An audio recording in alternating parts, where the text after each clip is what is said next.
All right, what do we want people to know about this conversation? If you're not having a conversation that both challenges you and invigorates you, then you are not playing big enough. This episode is brought to you by the Circle Up and Get Real podcast. And as always, the book Conversations, How to Manage Your Business Relationships One Conversation at a Time by yours truly, Ivan Farber. For more information, visit conversations.biz. Conversations is available on Amazon, Audible, and Kindle. Hello, everybody, and welcome to Conversations About Conversations. On this show, we talk with movers, shakers, and difference makers about the conversations they lead in the world. Our guests are business leaders, authors, speakers, podcasters, and more. We are building a community of like-minded individuals who appreciate the importance of conversations and who want to lead others in significant, meaningful, and important conversations. Today's guest is Jodee Bock. Jodee is a life purpose and career coach. She's a thought leader who has been called both a boat rocker as well as a people enhancer.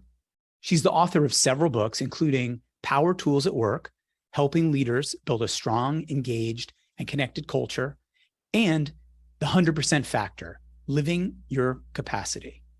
Jodee is a highly sought after keynote speaker, workshop facilitator, and business consultant. She's coming to us live from Fargo, North Dakota. Please help me welcome to Conversations About Conversations, Jodee Bock. Jodee, welcome. Thank you, Ivan. And yes, people do live in Fargo, North Dakota. It's so funny. Lately, I've met people from all over, and they will tell me, I think 4 in the last maybe 2 weeks, you're the only person I've ever met from either of the Dakotas. So we actually do live here. Fargo is pronounced a very specific, and North Dakota. Did I do that? Very specific. It's there. It's there. Well, I like to give my guests an opportunity to make an opening statement. So the floor is yours. Thank you, Ivan. I am intrigued by your platform, Conversations About Conversations, because in my experience of living, communication and direct, I call it dialogue over discussion, is missing and crucial. And the distinction for me is discussion comes from the same root as percussion and concussion, which means that I bring with me into a conversation things that I already know I know. And if I do that, nothing ever changes. A dialogue is very different because it's suspending previous assumptions in order to learn from each other when we engage in a conversation. And I have been mocked for that distinction in some of my worlds because people think it's kind of funny, maybe funny, peculiar, that I take words so seriously. But I believe words have energy. And if there is a distinction, why wouldn't we use the words that have the energy we do choose to put into the conversation? So that's kind of my platform, my calling, my mission, to find those places where we do agree so that we don't get so polarized all the time about what's wrong. Where do you think you and I agree based on what you know already? I think we agree on the importance of words, the importance of using those words to actually create an outcome, maybe not even an outcome, maybe an environment where people feel safe, empowered, they can explore things that they maybe didn't know. And then together, we each leave the interaction better for it. I think we both share that. Jodee, if you were to articulate, however, the conversations that you're leading in the world, like specifically, what would you say? What I'm learning is it's more important the space that is created for the conversations to happen. That appears to be more important to me than what I put into the space. I used to think it was about putting something into the space because if people are paying me to be a facilitator of something, then they're paying for my wisdom and my experience and my knowledge and all of that. And what a few years ago, I learned about open space technology and facilitating opportunities for people to connect in that technology. And it was the hardest thing I'd ever done because I had to shut my mouth and allow the conversations to happen. And what I realized many years ago, nobody has spaces that allow that for them. in their lives. They don't have time. They don't have open space. And I think lately, what has become more important than what I put into the space is what I allow to come out of the space. And so that's what I'm experiencing recently. Of course, that implies that the wisdom can also come through me. It doesn't have to come because of me. So when I'm really intentional about creating that space, it's been really fun lately to witness my own allowing of the conversation to come into that space. What space would you like to create here? I love hearing you ask the questions, hearing me answer the questions. I know that sounds odd, but I'm learning about the distinction between being associated and being disassociated. And when I'm disassociated, I can even learn from my own allowance of whatever the conversation is. So because I know enough about you, Ivan, and you and I share some modalities and some education, it feels very safe to explore whatever might come through me on behalf of the conversation you and I are leading here. Yeah, I think it's important to let the audience know that you and I have never spoken before. Nope. And yet we have a lot in common in terms of education and associations, such that there is trust completely available. And that's an amazing thing about this world, is that we can get to know people virtually without them knowing. Like, there's lots of people who know me and I have no idea that they know me. You implied that when we met, right? You implied that today. You said, I've gotten to know you, and I didn't know you'd gotten to know me. And so that you're exactly right about that. Yes, I've heard you talk about all sorts of things, because your podcast, which is a very free form podcast, you just open the floor and you start talking and you share in a lot of depth about who you are, what you've been through, sick family members, educational experiences. You go and you do NLP certification training, and then you come and bring it right to your podcast. So you are bringing a conversation to a lot of people, and you don't necessarily know who those people are. Fair enough. I wanted to echo, though, also something you said, which is allowing the conversation to come to you. I have some thoughts about that, but I would like to offer you an opportunity to elaborate on that first. Yeah, that's been a process, because earlier in my life, when I had less confidence in my own ability to hold a conversation or to hold a space, I felt like I had to fill it. I felt like I had to win your approval by whatever I could say, whatever I could add to the situation, because it seemed that that was the only way to deserve to be in the conversation. And I hate to even admit how recently it has been that I've shifted that and begun to trust a power greater than me, I would say. And I don't want to get too woo-woo here, but there's some spiritual dimension to who I know myself to be that has an allowance to it rather than a force to it. I would come at it from a different perspective than spirit, and there's nothing wrong with spirit. Mm-hmm. In studying conversations, I do believe that conversations are an art form, but also can be a science. And in having tens of thousands of conversations, and very specifically realizing what works and what doesn't work. And by the way, I've got a long list of things that don't work that I've done, a lot of conscious incompetence that, of course, wasn't conscious at first. But allowing a conversation to come to you is really fundamental. And that's why I have a conversation model, which starts with creating the conversation with someone else, and come into the conversation with a learning approach, with a listen first approach. And then you're exploring and addressing and resolving, which is my clear model. They always go well. And how I know they always go well is because whenever I forget to do that, they don't go well. Yeah. Well, 10,000, 100,000, however many conversations you've had, more than you've tracked too, because you've had many more before you started keeping track, allows you to master. I was going to say perfect, and then I changed my mind because perfection isn't even possible. Becoming a master at something sure is. And so you've probably learned a lot. You said I've learned a lot that didn't work, which allows you to adjust as you go as well. So I love that. I love that you say you almost guaranteed it. This will go well if we do the things that allow it to go well. And I love that. Yes. And it's a needs-based approach. So I'm always thinking Maslow's hierarchy of needs. Where is the other person? Both on Maslow's pyramid and in the hierarchy, because obviously if you're talking to somebody and they have physiological needs, like you're pretty clear they have to go to the bathroom, right? They're not going to be present in the conversation. Right. Or if they feel unsafe, they're not going to be present in the conversation. And so always thinking, how do we go up the pyramid? In tune with that is all the different specific needs that people have. Mm-hmm.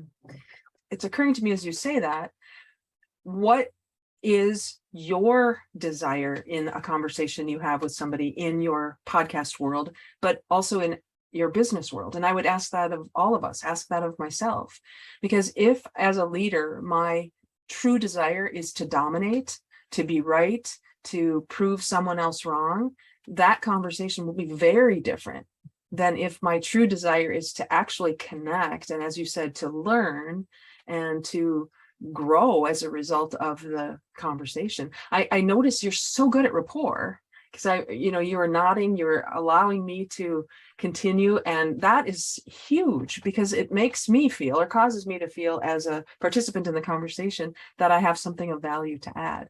And you give great listening space. And so that I just want everybody to know that even if you're listening to this without being able to see it, the conversation I will be a part of today is as good as it will be because of Ivan's listening. Thank you. There's both conscious and unconscious things that I do. Mm-hmm. As you may have read in the beginning of my book, I talk about being the child of a psychiatrist and a psychologist. And so the act of listening, the head nodding is really, really important. Chapter 1 of my book is all about rapport, because and the reason it's chapter 1 is because it's of paramount importance. Well, without rapport, it can feel manipulated. It can feel, like you're using your powers for evil. And Jodee, one of the things you talk about is getting real. And REAL is an acronym. And I thought it'd be really interesting to hear from you what you mean by getting real. That's a great question, Ivan. You and I both share an experience with Chris and Groundswell, Chris Angel. And this was born from Groundswell. And Chris and I, in that process, I was in the middle of having my business kind of be retired. My business used to be called Box Office. And I loved that brand. I loved everything about it. But Chris convinced me that it was an old brand that had had its lifetime. And so we were in the middle of developing this course. And the words that kept coming out of his mouth were, we got to be real. We just got to get real about things. And through that conversation, we developed this acronym called REAL, which stands for Radical, Energized, Authentic, and Learning Focused. Many times when people hear radical, especially these days, they get a different impression of what that word means than what I intend it to mean. So we talk about that right away in the course that came as a result of this acronym, which is 4 sessions going through each of those areas. But if you get radical about yourself and your learning, it's like going back to the root. If you think about a radish, it's a root vegetable.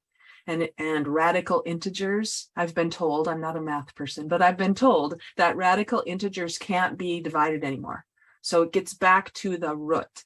That's what it means to get radical about understanding yourself. Get back to the root. And when you do that, it seems relatively radical because people don't do that. They're busy hiding from themselves. And so our first session in the course, before we get into the R of the REAL acronym, is you get to know yourself. Wake up, know yourself. And so that becomes an introduction to being real. Energized, of course, is energy flow. A is authentic. We learn how to be authentic to what we're now learning about ourselves. And then the L, learning focused, you and I share that. It's all about continuing to learn so that we can do things differently, not just learning to learn, but learning to put into action whatever it is we are learning. And then the last session of my course is discover your destiny. What am I here to now do when I understand who I really am? What do you find to be the most rewarding thing about what you're doing? I will tell you because it happened yesterday. So somebody in my most recent Real Me intensive course asked to have coffee, and we went out, and she happens to live in my town. So we went out for coffee, and to be able to see someone, if I say she evolved, it sounds like she wasn't evolved before we met, but in the process, there's something about seeing somebody go from being an amazing human to being an even more amazing human, and to be able to articulate that in a way that maybe she hadn't had the ability to do before. Some of that, something about witnessing other people's greatness and their own evolution is the most rewarding part of what I get to do, hands down. And what do you find is the most challenging part of what you do? Coaching people. This is what I'm learning. Coaching people who don't want to be coached. I find myself doing that sometimes, and stop, Jodee, stop. Because I will ask questions when they did not ask to be coached.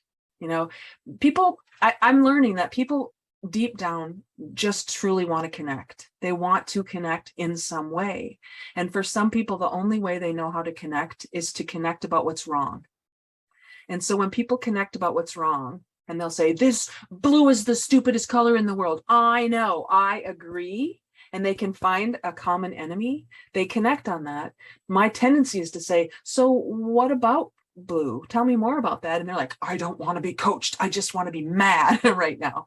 And so the frustration for me is witnessing other people's angst, other people's upset, other people's frustration, knowing there's a solution. I'm not saying an answer, but a possibility for them in that.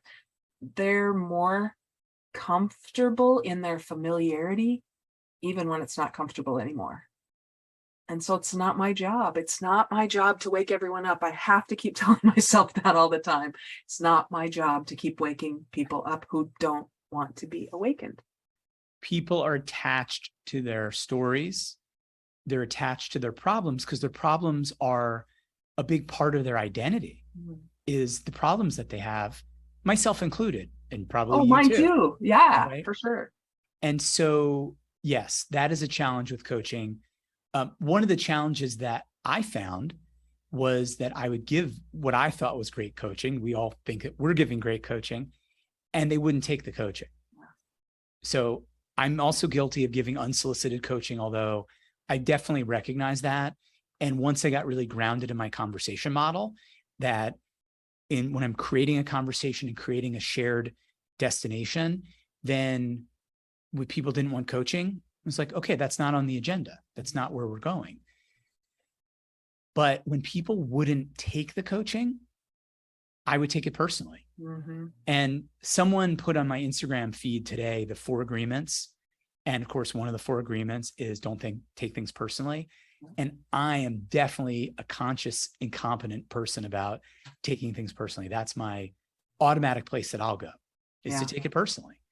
And it makes it hard when you're a coach. If the players don't do what you, and people who've paid me. Yeah. That was the amazing thing, is you're paying me for a result and you're not taking the coaching. Yeah, completely. I share that 100%. One thing when you said not to take it personally, it's so easy to say that. Yet what a friend of mine told me not that long ago was the only people who don't take things personally are psychopaths. So at some point, if we have any empathy at all, we're going to take it personally until we have the opportunity to disassociate.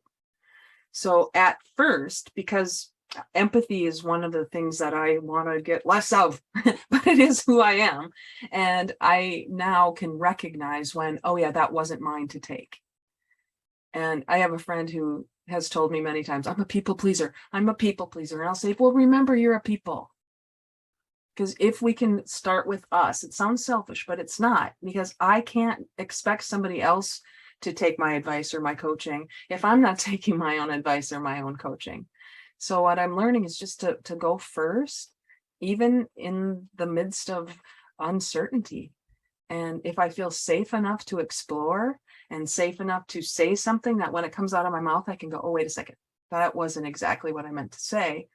If I feel safe enough, I'll be able to do that, work through it with you, with someone who holds equal space for me. Now, you and I share something as well. We share landmark education and the curriculum for living. And based on what I heard in one of your episodes, I think we did it the same year. I did it in 2003, and I believe you did as well. And it has definitely impacted how I think about conversations. Like there definitely is a before the Landmark Forum and the after the Landmark Forum. I'm going to ask a two-part question, and I'm bringing Landmark and NLP together. Okay. What's an example or two of something you didn't see that either through Landmark or NLP that you now see that has made a huge impact on you? Yeah, for me, it would be the frustration and upset piece, where nothing will ever frustrate or upset me if it's not for me. You know, the thwarted intention, the undelivered communication, and the unfulfilled expectation. That's the only three reasons people are frustrated or upset. And all of that leads back to something I either did or didn't do. And taking responsibility for that frustration and upset has shifted everything. Not that I'm perfect at it by any means, but I have this victim voice that has run my life for so long. Poor me, if only. Why did this happen to me? I don't know where that came from, but it's been this voice forever. You know, it's been deep. So since 2003, I can't use that as an excuse anymore because I have something else. I have responsibility to choose instead. So when I choose responsibility, it's not that I'm perfect at this, but when a frustration or an upset happens, it's worthy of me now. It's not things like people who don't use their blinkers and they're making me so mad. Well, I got more things to be, aware of now than that. So my frustrations and upsets are worthy of where I am going in my world, and I'm taking responsibility as much as I can. The biggest distinction that I got was the distinction strong suit or winning formula. Yeah. That the things happen at key junctures in time. We make an interpretation or a meaning of it. And then we live inside of that and we get tremendous results. So I've gotten the results of being someone who is relentlessly goal-oriented and enthusiastic. And that has worked tremendously for me in my life, except that after I saw it also had a tremendous cost for me in my life. And so once I became present to the cost, I didn't think so well of the benefits. Yeah. And, I think we're similar ages, similar life path. Another person I wanted to mention and find out from you a little bit more, because we both share this, is an influence from Michael Singer, The Untethered Soul. What is your take on Michael? The Untethered Soul was introduced to me by a former CEO of Keller Williams, where I was a team leader for a while.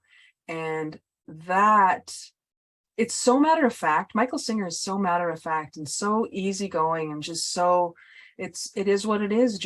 I almost feel like he's talking to me. It is what it is, Jodee. What are you going to choose? Are you going to let that narrator in your head narrate everything that happens to you? Or are you going to see that if something got stuck in your head, it's because you didn't resolve it in your head? If it gets stuck in your heart, then it's something you didn't allow to go through. I mean, it's so matter of fact in the way, because I've listened to it many times as well as read the book, but I love listening to him talk. It's like, make this choice, Jodee, make this choice. It's up to you. I would choose this if I were you, but if you don't choose it, it's okay. That's kind of how I feel about The Untethered Soul. Why would we choose differently if we knew what he's telling us and what he's sharing with us in that experience? And to me, it's like, well, duh, why would I keep choosing to be stuck? Why can't I be untethered? I love that. I just listened to it for a 23rd time. Wow. Jodee, what should be in this conversation that we're having that is occurring to you that hasn't been in it so far? I think one thing, since you and I are both into conversations that matter, I'm curious. I have this theory and I'm trying to prove this out. I haven't done the research you've done for these conversations, but I'm wondering what it will take for misery to stop loving company. That old adage is so true, and it's so much what people seem to be looking for in their need to belong. You talked about the hierarchy of needs earlier, and I learned at an event that I attended back in 2020, actually, that we all know about fight, flight, freeze, right? That's the prefrontal cortex that keeps us safe, and we learned that in Landmark. We learned about there's no real authentic fear except fear that is, threatening your physical survival. So we've got this fear that's running us, fight, flight, freeze, but that's also where belonging exists. The need to tribe up, to go with the herd of people that are like you, or species that are like you.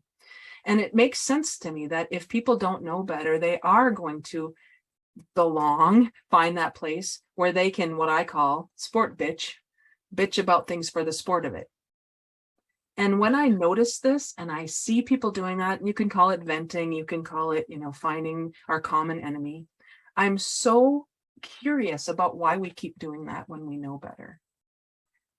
Maybe I'm making a huge assumption because maybe people don't know better. Maybe they like going out every Friday night and complaining about the other side or the other team or whatever it is, being armchair quarterbacks about what's wrong and not working. If that isn't adjusted somehow, I don't see how we are going to raise the tide so that all ships can rise. So I feel an obligation, responsibility, sure, opportunity, yes, but almost an obligation to continue to have conversations that matter with people who matter, which is the tagline of my podcast.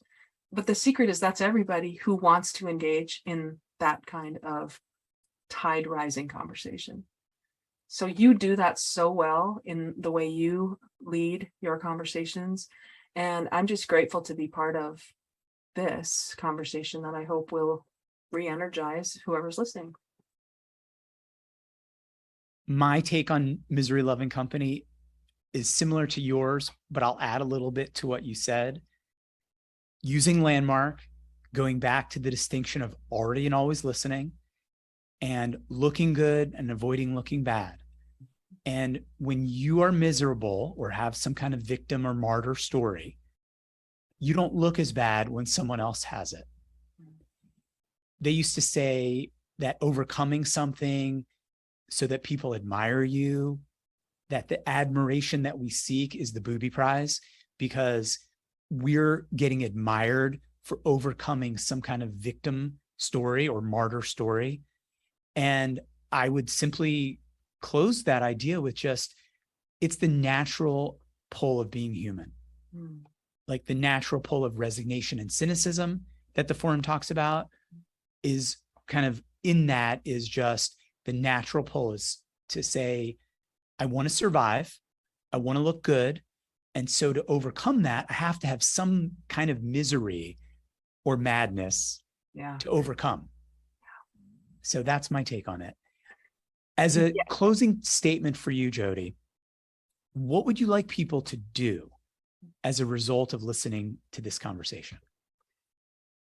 Great question, because talking is super. I mean, talk is cheap, and big talk doesn't lead to big action. I think the forum also says insight without action makes no difference.